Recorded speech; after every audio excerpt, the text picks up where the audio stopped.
Got a message around a month ago from a buddy asking if I wanted to do the 440-mile route. The forecast called for 4 days of straight rain and 55-degree weather, so of course I said sure, why not. Flash forward to last Thursday and the four of us are unloading our bikes, grinning ear to ear because the weather had changed that week to sunny and 80 plus all weekend, except the last day. A Triumph Tiger 900, Yamaha Tenere 700, and two KTM 500Xs were about to test the CW VAT. Day 1.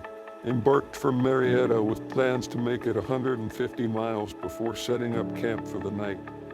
My new tool tube setup quickly failed and fell off the bike. Side note, if you want some free quarter drive sockets and metal zip ties, look for a 55-ounce water bottle on the side of a dirt road just south of Waverly, WV. The next challenge of managing our fuel soon became apparent as the first fuel for one of the bikes came hand-pumped from a 55-gallon drum at a general store in Cairo. We only got this fuel after town residents overheard us figuring out where to gas up and kindly mentioned it to the owner of the general store. Around 80 miles into the 440-mile route, we decided to take on an optional challenge section called the Richie Mines that tacked on another 20 miles to the route. Challenge sections in adventure riding vary greatly in difficulty, and this one was no exception. A third into it, we found ourselves in what was essentially 6 miles of creek bed that the mountaineer state so graciously still considered a road #freedom. With the smallest bike and biggest brain, I offered to cross each creek crossing first, and some rose nearly to my seat. Needless to say, this slowed our progress, and we set up camp in Elizabeth, WV after only making it 120 miles. Day 2. After a slow but interesting start, packing up our gear, meeting the creator of the route, and eating breakfast on the front sidewalk of the town Piggly Wiggly, we finally hit the road at 11 a.m. From there it was hammered down, and we managed to cover 150 miles in just 6 hours, which equates to around a 25 miles per hour average, with 2 fuel stops over mountainous dirt roads, which isn't bad.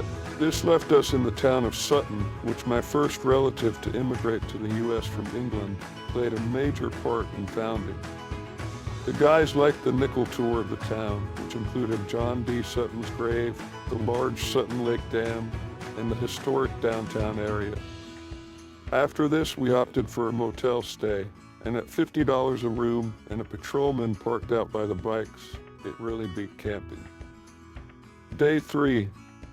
Well rested, we got an early start and headed straight for even more rural and open eastern WV, with a lofty goal to cross Monongahela National Forest and complete the route by end of day. By lunchtime, we were making great pace, finding ourselves 80 miles further and in the remote town of Pickens.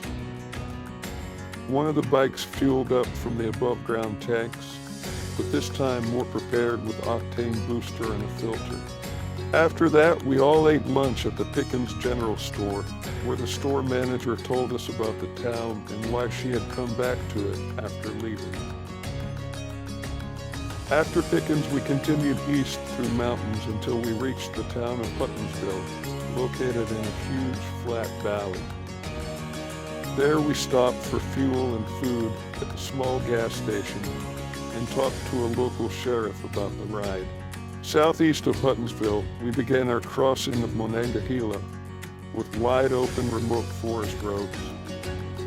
During one of my turns leading the group, I rounded a wide sweeping dirt corner of 2-track road to find a mountain lion weighing around 100 pounds just 100 down the road. Luckily, the huge cat quickly ran into the trees, probably just spooked by the bikes. We rose in elevation for some time before reaching an overlook that towered above the Moore Basin region of Monongahela, where we took a break. Another huge chunk of riding later, we were in the small railroad town of Durban, WB, and just 12 miles from the end of our epic journey. There was a bar in Durban, and it was a break bar. Back on the bikes and smiling, the last 12 miles flew by like a victory lap after winning the race.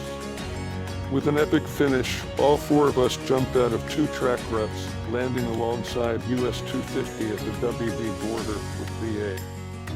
We set up camp at Camp Allegheny, a beautiful and historic Civil War battlefield high upon a mountain. Tents and hammocks up, we got a nice fire going and enjoyed conversation about our successful trip. A short time later, and tired from all the riding, we all turned in agreeing on an early departure to be home by early evening Easter Sunday. Might want to grab your rain gear to have in the tent. I remember them calling for some rain really early tomorrow, was heard in camp just before bed. 6 a.m. wake up to a torrential downpour with intermittent winds that rocked the hammock and violently shook the rain fly.